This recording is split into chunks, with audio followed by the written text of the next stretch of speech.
আল্লাহ রাব্বুল আলামিনের পক্ষ থেকে উম্মতে মুসলিমার জন্য অন্যত্র পবিত্রতম একটি তোহফা আজকের এই জুমার দিন, তারই পবিত্র বিধান জুমার নামাজ আদায়ের লক্ষ্যে অত্র মসজিদে কালামুল্লাহ শরীফ থেকে কিছু কথা বলার শোনার জন্য একত্রিত হওয়ার তৌফিক দান করেছেন। এজন্য অন্তরের অন্তঃস্থল থেকে, হৃদয়ের গহীন থেকে সকলে জোরে সুরে একবার কালিমাতুশ শুকর আদায় করি, আলহামদুলিল্লাহ। সম্মানিত হাজিরিন, আল্লাহ রাব্বুল আলামিন জুমার দিনকে উপলক্ষ করে মুসলমান জাতির জন্য যে কয়েকটি তোহফা দিয়েছেন, হাদিয়া দিয়েছেন, তার মধ্যে অন্যত্র একটি তোহফা হাদিয়া হলো, আল্লাহ রাব্বুল আলামিন বলেন, তোমাদের মধ্য থেকে যে ব্যক্তি শুক্রবারের এই জুমায়ের দিনে আল্লাহ রাব্বুল আলামিনকে রাজি খুশি করার জন্য আল্লাহকে সন্তুষ্ট করার জন্য ঘর থেকে বের হয়ে গেল এবং মসজিদের মধ্যে চলে গেল। মসজিদে যাওয়ার পর সে জুমার নামাজ আদায় করলো। জুমার নামাজ আদায় করার পরে আল্লাহ রাব্বুল আলামিনের কাছে তিনি মন থেকে, দিল থেকে ইস্তেগফার করেছেন। আল্লাহ বলেন, অন্তর থেকে ইস্তেগফারের নিয়তে জুমার মসজিদে আসার কারণে এবং জুমার নামাজ মন থেকে আদায় করার কারণে আমি আল্লাহ রাব্বুল আলামিন ওই ব্যক্তির জীবনের সমস্ত গুনাহগুলো মাফ করে দিলাম। সম্মানিত হাজির, এটা হলো সর্বপ্রথম তোহফা মুসলমানদের জন্য। 2 নম্বর তোহফা, মুহাম্মদুর রাসূলুল্লাহ সাল্লাল্লাহু আলাইহি ওয়াসাল্লাম বলেন, জুমার নামাজের দিনে যে ব্যক্তি ফজরের নামাজ থেকে নিয়ে মাগরিবের নামাজ পর্যন্ত একবার মাত্র সূরা ইয়াসিন তেলাওয়াত করে, মান ক্বারা সূরাতা ইয়াসিন আহাদান ফি ইয়াউমিল জুমআ, জুমার দিনে যে ব্যক্তি একবার সূরা ইয়াসিন তেলাওয়াত করে, আল্লাহ রাব্বুল আলামিন শুধুমাত্র জুমার নামাজের দিনের উসিলায় ওই ব্যক্তিকে 10টি কোরআনের খতম তার আমলনামার মধ্যে দান করবে। এটা হলো 2 নম্বর তোহফা মুসলমানদের জন্য। আল্লাহ রাব্বুল আলামিন বলেন, জুমার দিনের 3 নম্বর হাদিয়া হলো মুসলমানদের জন্য। সেই হাদিয়া হলো সূরা ইয়াসিনের পরে আল্লাহ রাব্বুল আলামিন 15 নম্বর পারায় একটি সূরা দিয়েছেন। সেই সূরার নাম হলো সূরাতুল কাহফ।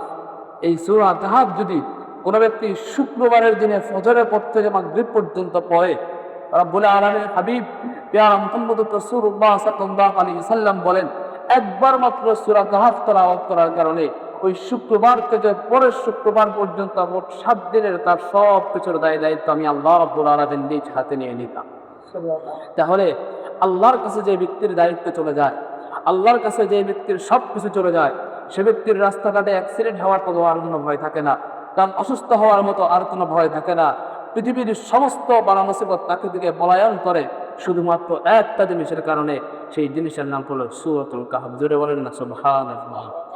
সম্মানিত হাজিরিন, আল্লাহ রাব্বুল আলামিন মুহাম্মদুর রাসূলুল্লাহ সাল্লাল্লাহু আলাইহি ওয়াসাল্লামকে নবুয়ত দান করার পরে সবচাইতে সুন্দরতম যে জিনিস নবীজিকে দান করেছেন, গত সপ্তাহের জুমায়ের বয়ানে আমি বলেছিলাম, হেরা গুহার সেই লম্বা কষ্টের পরে আল্লাহ রাব্বুল আলামিন মুহাম্মদুর রাসূলুল্লাহ সাল্লাল্লাহু আলাইহি ওয়াসাল্লামকে এই পবিত্র বিধান কালামুল্লাহ শরীফ দান করেছেন।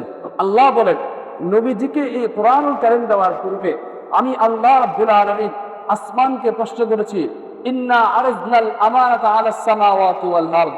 আল্লাহ বলেন, আমি আসমানকে উদ্দেশ্য করে বলেছিলাম, আসমান, আমি এই কোরআনুল কারীম সব দায়িত্ব তোমার উপরে দিতে চাই।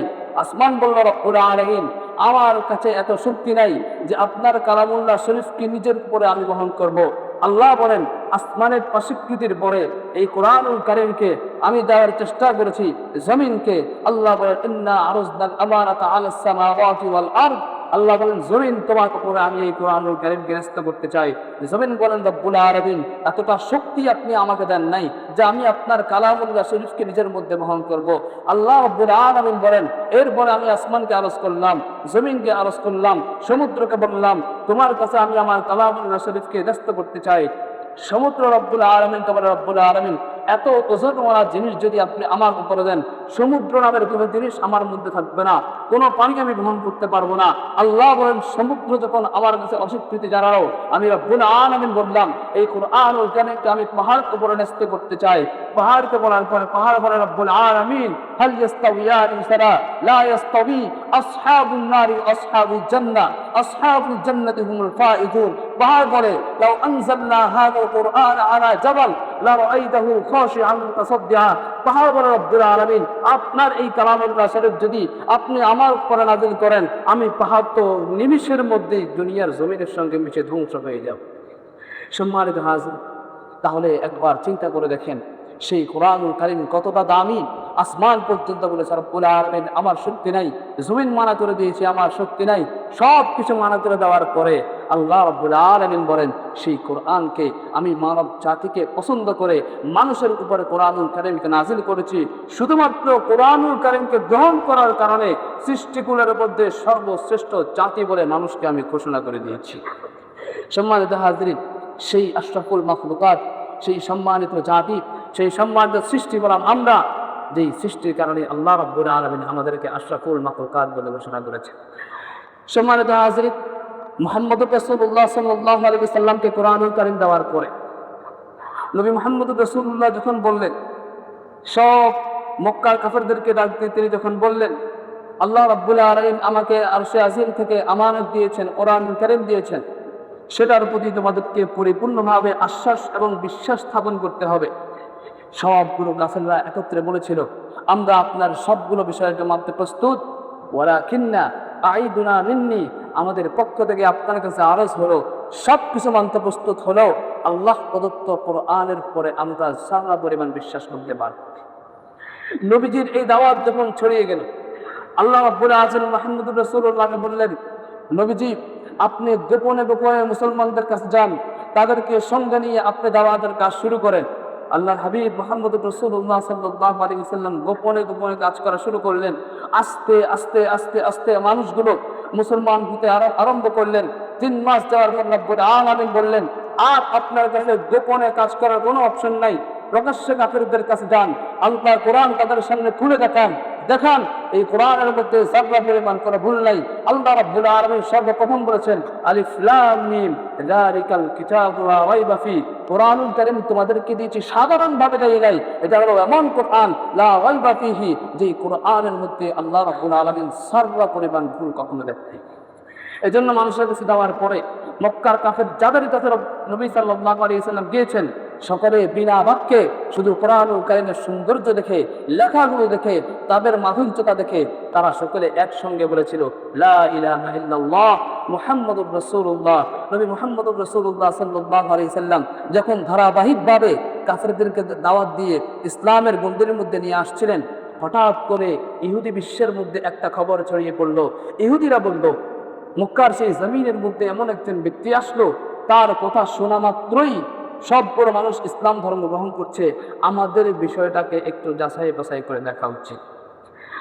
সম্মানিত হাজরিন, সমগ্র বিশ্বের ইহুদিরা নবী মুহাম্মদুর রাসূলুল্লাহ সাল্লাল্লাহু আলাইহি ওয়াসাল্লামকে পরীক্ষা করার জন্য তাদের মধ্যে থেকে 3 জন আলেমকে তারা নির্বাচিত করলো। ইহুদিদের মধ্যে 3 জন আলেম চলে আসলো নবীজির কাছে। আসার পরে তারা বলল, ইয়া রাসূলুল্লাহ, আমরা শুনতে পেলাম আপনার কাছে এমন কিছু আছে যেটা শোনার পরে মানুষ নাকি মুসলমান হয়ে যায়। ইহুদিরা বলল, আমাদের কাছে এমন কিছু জিনিস আছে আমরা যেটা আপনার কাছে জানতে চাই।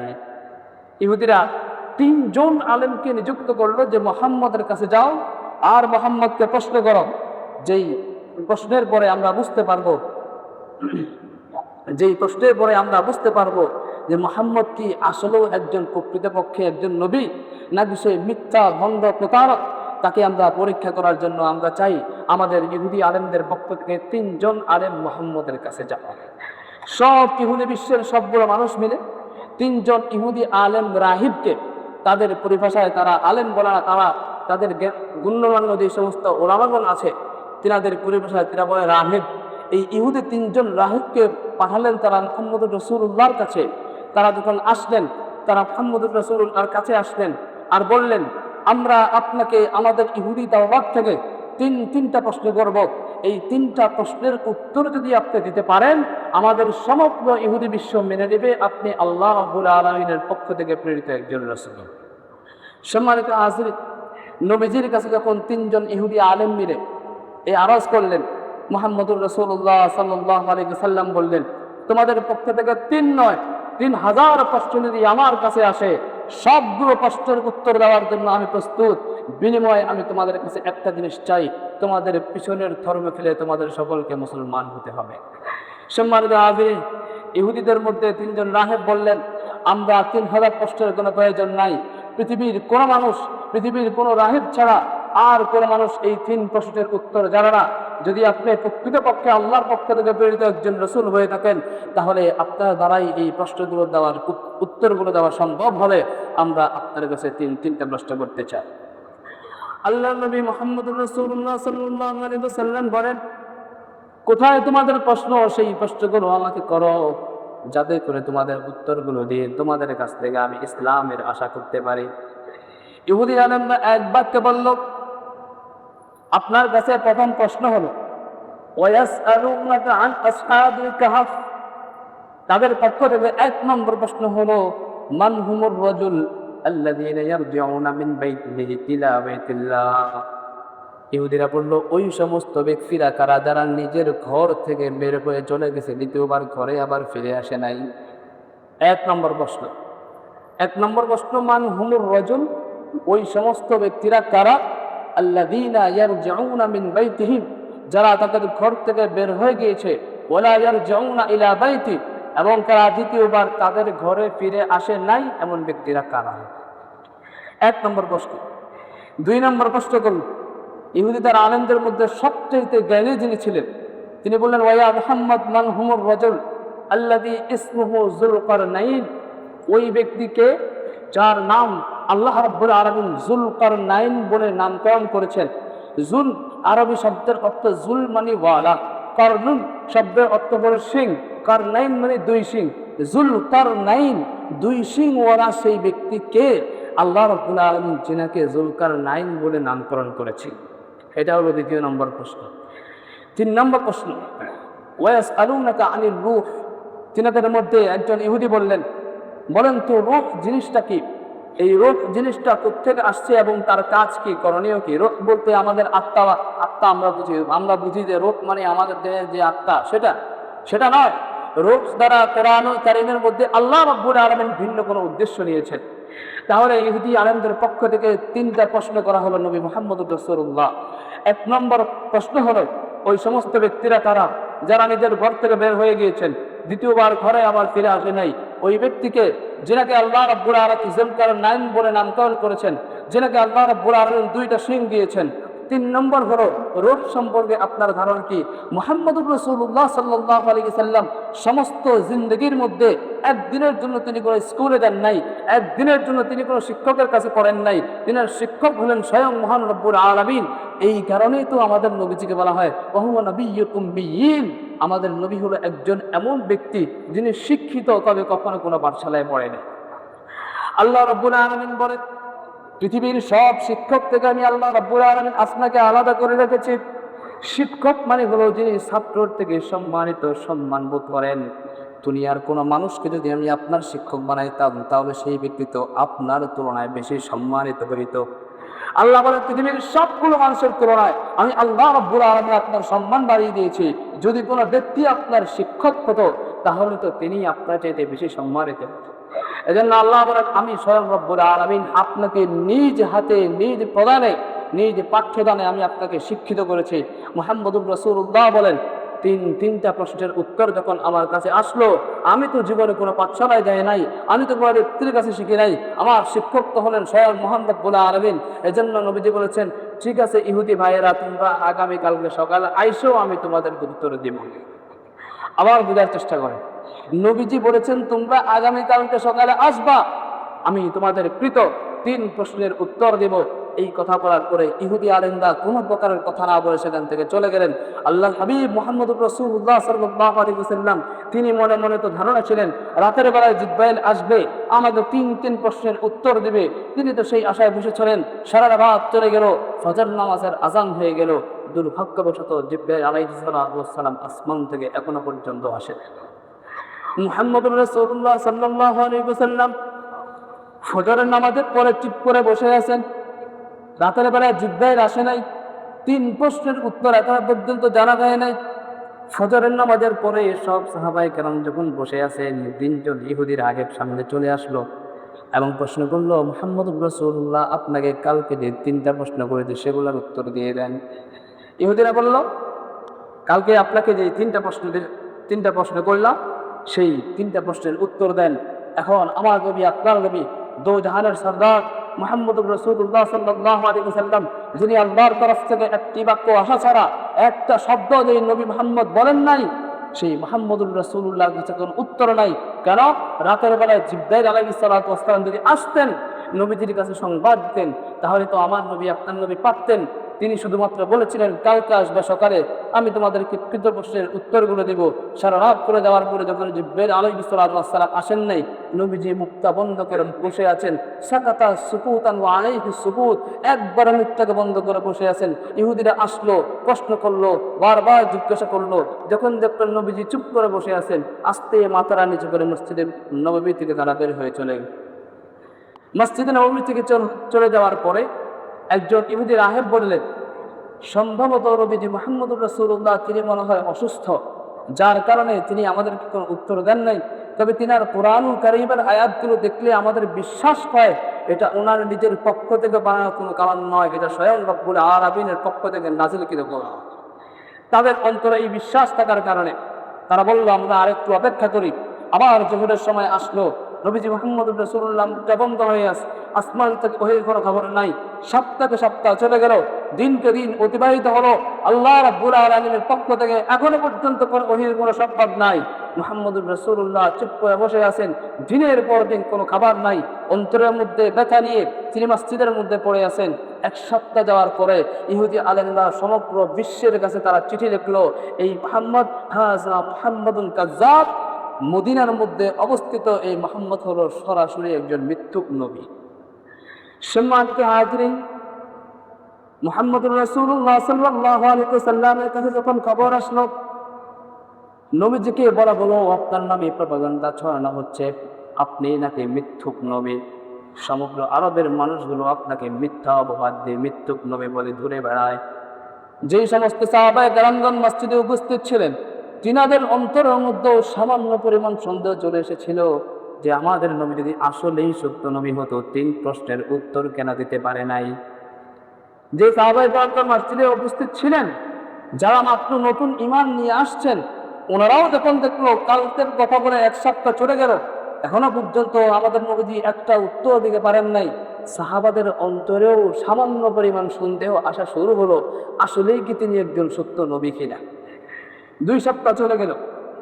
আল্লামা ইবনে কাসির রাহিমাহুল্লাহ বলেন, 2 সপ্তাহ যাওয়ার পর সমগ্র আরব বিশ্বের সব কাফেররা বাজারে গিয়ে, দোকানে গিয়ে, অলিতে গলিতে গিয়ে, ঢোল তবলা দিয়ে তারা এলান করলো, হাযা মুহাম্মাদুন কাজ্জাবুন, হাযা নবিয়্যুন কাজ্জাব। এই মক্কার জমিনে যে নবী, যিনি নিজেকে আল্লাহর তরফ থেকে প্রেরিত একজন পয়গম্বর নবী বলে দাবি করছেন, সে হলো খাঁটি একজন টাটকা মিথ্যুক নবী, তার থেকে তোমরা দূরে থাকো, তার কাছে তোমরা ঈমান আনো। সম্মানিত হাজরিন, 2 সপ্তাহ যাওয়ার পরে মুহাম্মদুর রাসূলুল্লাহ সাল্লাল্লাহু আলাইহি ওয়াসাল্লাম ব্যথিত অন্তর নিয়ে, বুক ভরা কষ্ট নিয়ে, চোখ ভরা অশ্রু নিয়ে ফজরের নামাজের পরে আল্লাহ রাব্বুল আলামিনের কাছে হাত উত্তোলন করলেন আর বললেন, রাব্বুল আলামিন, পৃথিবীর কোনো মানুষ জানুক আর না জানুক, আপনি একমাত্র জানেন, আনা নবিয়্যুস সাদিক, আমি হলাম সত্যবাদী নবী। জীবনে কোনো কারণে, প্রয়োজনে অপ্রয়োজনে একটা মিথ্যা কথা, মিথ্যা শব্দ পর্যন্ত বলে নাই। সেখানে সমগ্র বিশ্বের মানুষগুলো, আমার সমগ্র আরবের মানুষগুলো আমাকে মিথ্যুক নবী বলে রাস্তাঘাটে, বাজারে, বাজারে সব জায়গায় আমার নামে প্রপাগান্ডা ছড়াচ্ছে। মহান রব্বুল আলামিন, আপনার কাছে আমার আরজি হলো, আপনি অচিরেই আমার কাছে আপনার জিব্রাইল ফেরেশতাকে পাঠায় দেন। সম্মানিত হাজির, 3 সপ্তাহ যাওয়ার পর আল্লাহ রাব্বুল আলামিন হযরতে জিব্রাইল আলাইহিস সালামকে হঠাৎ করে পাঠাইলেন। জিব্রাইল আলাইহিস সালাম যখন আসমান থেকে আসলেন, সমগ্র আসমানগুলো অন্ধকার হয়ে গেল। মুহাম্মদুর রাসূলুল্লাহ সাল্লাল্লাহু আলাইহি ওয়াসাল্লাম বুঝতে পারলেন কিছুক্ষণের মধ্যে আল্লাহ রাব্বুল আলামিনের অন্যতম রূপ জিবরাইল আলাইহিস সালাম আমার কাছে এখানে চলে আসবেন। জিবরাইল আলাইহিস সালাম হঠাৎ করে 3 সপ্তাহ পরে আসলেন। এই 3 সপ্তাহ পরে আসার পরে আল্লাহ রাব্বুল আলামিনের হাবিব মুহাম্মদুর রাসূলুল্লাহ বললেন, ধমক দিয়ে জিবরাইলকে, কোন জিনিস তোমাকে সেই আলোচনার মধ্যে আটকে রেখেছে, যে জিনিস আমার কাছে আসা পর্যন্ত তোমাকে এত প্রতিবন্ধকতা বার করে তোমাকে এখানে আসতে হয়েছে, বলো সেই তিনটা প্রশ্নের উত্তর কি, এখনই আমি জানতে চাই। জিবরাইল আলাইহিস সালাম বললেন, ফান্তাজির ইয়া মুহাম্মদ, কিছুক্ষণের জন্য অপেক্ষা করুন, আল্লাহ আমাকে আপনার কাছে পাঠাইছেন ঠিক, কিন্তু 3 প্রশ্ন উত্তর বলার জন্য আমাকে এখনো অনুমতি দেন নাই। এবার মুহাম্মদ রাসূলুল্লাহ সাল্লাল্লাহু আলাইহি ওয়াসাল্লাম ডাক দিয়ে বললেন, জিবরাইল, কোন জিনিসের কারণে তোমাকে আমার কাছে আসতে এত সমস্যা করেছে? এবার জিবরাইল আলাইহিস সালামের মাধ্যমে আল্লাহ রাব্বুল আলামিন বলেন, ওয়ালা তাকুলান্না লিশাইইন ইন্নী ফাইলুন যালিকা গাদা ইল্লা আন ইয়াশা আল্লাহু রাব্বুল আলামিন। জিবরাইল বললেন, আপনার কি মনে নাই 3 ইহুদি যখন আপনার কাছে আসলো, তারা যখন আপনাকে তিনটা প্রশ্নের উত্তর দিল, প্রতি উত্তরে আপনি তাদেরকে কি বা বললেন? মুহাম্মদুর রাসূলুল্লাহ বললেন, আমি তাদেরকে বলেছিলাম আগামীকাল ফজরের সময় আসার জন্য, তাদেরকে বলেছিলাম তোমরা আগামীকাল সকালে আসবা, আমি তোমাদেরকে উত্তর দেব। জিবরাইল বলে, এখানেই তো আপনি ভুলটা করেছেন, আমার আল্লাহ বলেছেন, ওয়ালা তাকুলান্না লিশাইইন ইন্নী ফাইলুন যালিকা গাদা, আপনার জন্য এতটুকু অনুমতি নাই আপনি বলবেন যে আমি আগামীকালকে এই কাজটা করব। তবে যদি আপনার বলতে হয়, অবশ্যই বলতে হবে ইল্লা আইয়াশা আল্লাহ, ইনশাআল্লাহ, অবশ্যই কালকে আমি কাজটা করব। শুধুমাত্র ইনশাআল্লাহ এই শব্দটার কমতির কারণে আল্লাহর হাবিব মুহাম্মদুর রাসূলুল্লাহ সাল্লাল্লাহু আলাইহি ওয়াসাল্লামকে আল্লাহ রাব্বুল আলামিন তিনটা সপ্তাহ যাবত তিনাকে কষ্ট দিয়েছেন। আল্লাহ বললেন, আপনি যে তাদেরকে বললেন যে আগামীকালকে সকালে তোমরা আইসো, তোমাদেরকে আমি প্রশ্নের উত্তর দেব, বলেন তো নবী মুহাম্মদুর রাসূলুল্লাহ, বলেন তো আপনি যে আজকে রাত্রে বাঁচতেন সেটার গ্যারান্টি কি আপনি আমাকে দিতে পারবেন? নবীজি বলে, লা ওয়া আল্লাহু আনা আখতাউ। নবী মুহাম্মদুর রাসূলুল্লাহ বললেন, ওগো আল্লাহ, আমি ভুল করেছি, আমি বুঝতে পারি নাই। এজন্য আল্লাহ বললেন 3 সপ্তাহ পর্যন্ত দেরি করার মানে হলো যেন আপনি শিক্ষা লাভ করতে পারেন, আপনার মাধ্যমে আপনার উম্মতরা শিক্ষা লাভ করতে পারে যে কোনো কাজ যদি ভবিষ্যতে আমার করতে হয় তাহলে আমাদের অবশ্যই বলতে হবে ইনশাআল্লাহ আগামীকালকে আমি এই কাজটা করব। ইনশাআল্লাহ শব্দের অর্থ হলো, যদি আল্লাহ রাব্বুল আলামিন চায় তো ইনশাআল্লাহ আমি কালকে কাজটা করব, আর আল্লাহ যদি না চান তাহলে কালকে আমি কাজটা করতে পারবো না। যদি আপনি বলেন আগামী কালকে আপনি আইসেন, আপনার সাথে আমার এই কাজ আছে, অথবা আগামী কালকেই আপনার এই কাজটা আমি করব, রাতের বেলায় যদি আপনার মৃত্যু হয়ে যায়, আগামী কালকের কাজটা না করার কারণে অবশ্যই আপনাকে জাহান্নামের আগুনে জ্বলতে হবে। সম্মানিত হাজিরিন, তিনটা প্রশ্ন করেছেন ইহুদিরা, সেই তিন প্রশ্নের বিশাল উত্তর এবং বিশাল যেই প্রশ্ন, সেই প্রশ্নের উত্তরগুলো ইনশাআল্লাহ সপ্তাহে আপনাদের সামনে আবার আরজ করব। সম্মানিত হাজির, আরেকটা গুরুত্বপূর্ণ বিষয় হলো ইনশাআল্লাহ শব্দের জন্য আল্লাহ রাব্বুল আলামিন নবী মুহাম্মদুর রাসূলুল্লাহকে এতটা সপ্তাহ পর্যন্ত যেনাকে কষ্ট দিয়েছেন। দুঃখের বিষয় হলো আমাদের সমাজের অনেকগুলো মানুষ এখনো পর্যন্ত ইনশাআল্লাহ শব্দটাও বলতে পারে, সূরা ফাতিহা পড়তে পারে না, সূরা ইখলাস পড়তে পারে না, পড়তে পারে তো শুদ্ধ হয় না। তাদের মুখ দিয়ে যে সমস্ত শব্দগুলো আসে, পুরনো দিনের যে সমস্ত পড়াগুলো মুক্তবের মধ্যে আসছে আর গেছে, কোনো রকম তালি সাহেবের কাছে পড়ছে, পড়ার পরে কিছু ইয়াদ আছে তো আবার কিছু ইয়াদ নাই, যদিও কিছু মুখ দিয়ে আসে, এমন অবস্থা কোরআনুল কারীমের যে কোরআনুল কারীম পড়ার চাইতো না পড়া 1000 গুণ বেশি উত্তম।